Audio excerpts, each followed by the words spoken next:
آج کے اس دور میں کچھ لوگ جو ہے بہت زیادہ غم اور پریشانی کا شکار ہے۔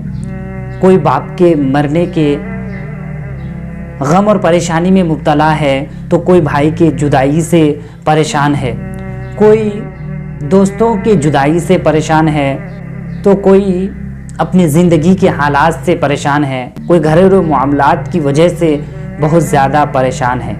تو میں ایسے لوگوں سے کہوں گا، اے میرے دوست، یاد رکھ کہ غم اور پریشانیاں ہر ایک کی زندگی کا حصہ ہے۔ وہ زندگی ہی کیا جس میں غم اور پریشانیاں نہ ہو۔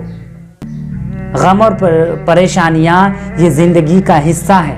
جیتتا وہی ہے جو ان غم اور پریشانیوں سے ڈٹ کر مقابلہ کرتا ہے، اور ہارتا وہی ہے جو ان غم اور پریشانیوں کو اپنے سر پر سوار کر لیتا ہے اور ڈپریشن میں چلے جاتا ہے۔